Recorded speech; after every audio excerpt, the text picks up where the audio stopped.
네, 안녕하세요. 서울노인복지센터 어르신 여러분. 저는 이제 여기서 온라인 강의를 좀 담당하고 차후에 오프라인 강의도 같이 담당하게 될 탁구 강사 김진수라고 합니다. 참 이렇게 온라인 통해서 처음 인사를 드리는데요. 많은 아쉬움이 있습니다. 하지만 하루빨리 이런 코로나 사태가 물러나길 진심으로 바라는 거고, 끝나고 나면 기회가 된다고 하면 우리가 오프라인 통해서 다시 한번 정식으로 인사를 드릴게요. 자, 제가 오늘 이 자리에 선 거는 온라인 통해서 어르신들이 탁구를 좀 더 재미있게, 그리고 자기가 가지고 있는 그 실력을 한 단계라도 더 업그레이드 시킬 수 있는 방안을 찾고자 제가 이 자리에 섰습니다. 자, 그래서 많은 분들이 탁구를 참 좋아하는데, 하지만 그 치는 방법에 있어서 좀 잘못되게 혹은 좀 잘못된 습관으로 치시는 어르신들이 또 상당히 많으세요. 저 역시도 그런 분들을 보면은 참 많이 가슴 아프고요.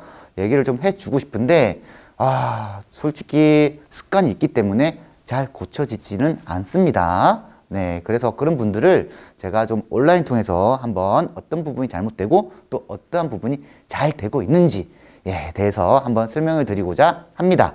자, 그래서 이 강의를 듣는 분은 최소한 뭐 자기가 라켓을 좀 많이 잡아봤다. 네, 그리고 또 어느 정도 포핸드 랠리도 된다. 라는 분들 기준 하에서 설명을 드리기 때문에, 자, 처음 초보자분들께서는 제가 앞서 촬영한 영상이 있습니다. 그것을 꼭 참고를 하시고요. 그 다음에 이 영상을 봐주시면 좋을 듯 합니다. 네, 그러면 간단하게 인사말 제가 이렇게 마치고 본격적으로 어떠한 식으로 진행될 건지 파트별로 나눠가지고 한번 자리를 옮겨서 설명을 드리겠습니다.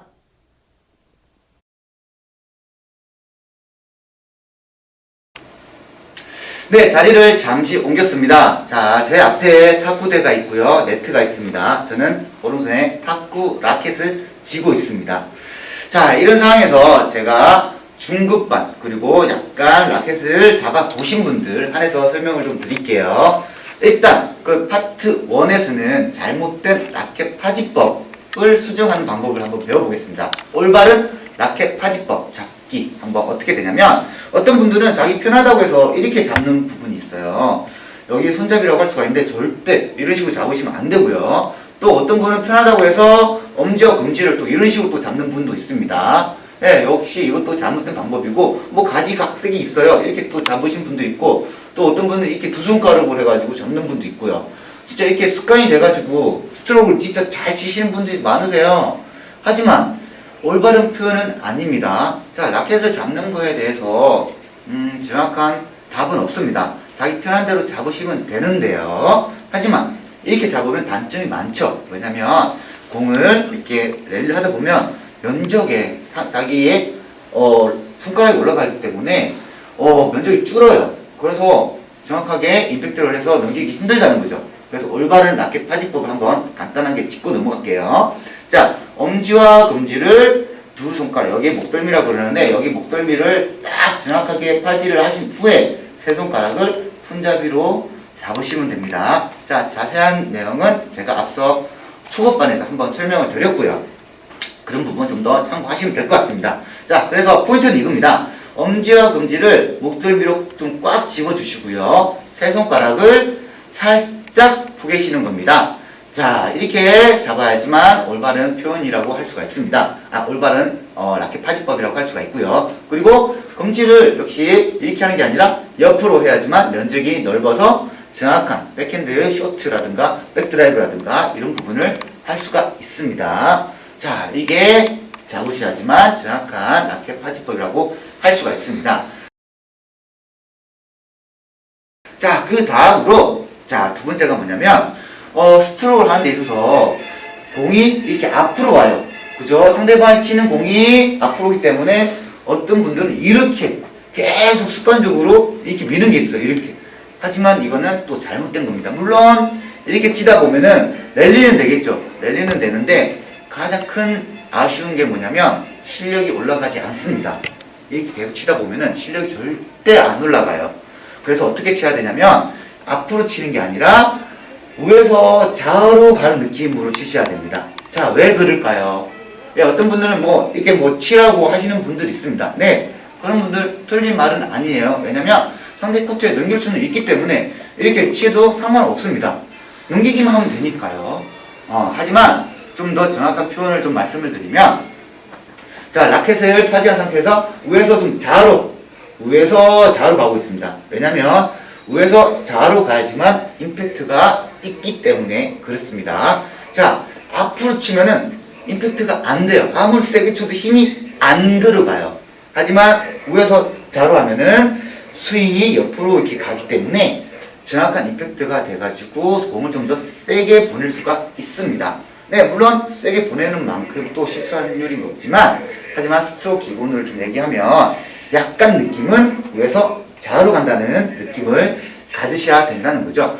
이렇게 가는 게 아니고 위에서 좌로 이렇게 가셔야 됩니다. 자, 그리고 또 중요한 포핸드 스트로크에서 세 번째 포인트가 또 뭐냐면 자, 위에서 좌로 가는데 밑에서 이렇게 위로 올라가는 거는 약간 드라이브식입니다. 하지만 저는 포핸드 스트로크예요. 자, 스트로크라는 뜻이 어떤 것을 좀 치다라는 뜻을 좀 가지고 있기 때문에 드라이브는 물론 칠 수는 있는데 약간 감아지는 느낌이고요. 자, 치는 느낌은 약간의 옆으로 좀 가는 느낌을 가지셔야 됩니다. 자, 약간 옆으로 가는 느낌을 맨 처음에 알기는 힘들죠. 자, 그래서 옆으로 가는데 약간 라켓 각도를 45도로 수위 상태 그대로 왼쪽 눈썹으로 가야지만 좀 더 표현력이 좀 정확할 것 같네요. 네, 그래서 한번 정리를 다시 한번 해보겠습니다. 잘못된 습관을 제가 좀 말씀을 드리는데 이제 그런 습관을 고치고 이제 올바른 습관을 제가 한번 정리해서 말씀을 드릴게요. 자, 올바른 습관은 자, 왼쪽에 달걀 하나를 살짝 움켜쥔 것처럼 해서 겨드랑이 사이를 조금 간격을 시켜주시고요. 여기 각도가 45도, 그리고 팔 각도도 45도 이렇게 된 상태에서 라켓 각도도 또 45도 정도가 좀 적당합니다. 이 상태에서 왼쪽 눈썹으로 가야 됩니다. 그리고 왼손은 중심을 좀 잡아주고 있습니다. 그래서 배 쪽에 있는 게 아니라 배 앞에 보시나요? 간격을 제가 좀 각도 달리해서 한번 보이겠습니다. 이렇게 되는 거죠. 이 정도 되는 상태에서 간격을 좀 시켜주시고 이 상태에서 그대로 왼쪽 눈썹으로 한번 가는 연습을 같이 저랑 한번 해볼게요. 자, 각도 여기 45도, 그리고 여기 겨드랑이 사이 주먹 하나가 딱 들어가면은 한 45도 정도 됩니다. 이 상태에서 라켓 각도도 45도 된 상황에서 왼손은 배꼽 아래에 위치를 좀 시켜주시고, 그리고 위치는요 약간 제 눈높이 비슷한 위치에서 이렇게 된다고 생각하시면 됩니다. 예, 옆으로 간다는 느낌이죠. 그래서 한번 10번만 저랑 같이 한번 해볼게요. 자, 여기서 자, 한 번, 두 번, 세 번, 네 번, 다섯, 여섯, 일곱, 여덟, 아홉, 열. 자, 이렇게 되는 겁니다. 자, 어떻습니까? 자, 제가 하는 거 보면은 이렇게 우측에서 좌로 가는데 팔꿈치도 약간의 움직임이 좀 있습니다. 그쵸? 예, 그래서 어깨 힘이 들어가면 아니고 팔 힘이 좀 들어가야지 좀 정확한 표현이라고 할 수가 있는데, 어깨 힘이 이렇게 들어가면은 좀 안 되는 겁니다. 왜냐면 어깨 힘이 들어가면은 자기도 모르게 힘이 많이 들어가서 공이 바깥으로 나가는 경우가 많아요. 그래서 탁구는 제한된 그 코트에 넘겨야 되기 때문에 힘이 물론 많이 들어가면 세게는 들어갈 수 있지만 오버해서 넘어가기 때문에 실점으로 넘어갑니다. 그래서 어깨힘보다는 약간의 팔힘이 여기서 한 이 정도까지 되는데 팔힘이 좀 더 중요하다고 좀 생각을 할 수가 있어요. 그러면서 어깨힘은 살짝만 들어가 주는 게 좋습니다. 어깨힘이 많이 들어가면 안 됩니다. 팔힘이 들어가야 되고요. 이 상태에서 우측에서 좌로 가는데 스트로크가 왼쪽 눈높이까지 가주시는 게 좋습니다. 자, 아시겠죠? 다시 우측에서 좌로, 그래서 쭉 가는 겁니다. 기초적인 걸 약간 떠나서 기본적인 내용을 오늘 전반적으로 한번 말씀을 드려봤습니다. 자, 그래서 이 기본적이라는 거는 탁구에 있어서 포핸드 스트로크가 가장 기본적이고 이런 응용이 돼야지만 앞으로 투핸드 스텝 치다가 그대로 쇼트로 가고 나중에 이 자세에서 응용을 해서 드라이브를 이렇게 걸 수가 있는 그런 고급 기술도 이렇게 응용되는 겁니다. 자, 그래서 이런 내용을 가지고 이제 연습을 차후에 한번 해 볼 건데요. 그래서 연습 일단 필요로 합니다. 물론 뭐 여기 있는 어르신 분들이 상당히 또 잘 치시고요.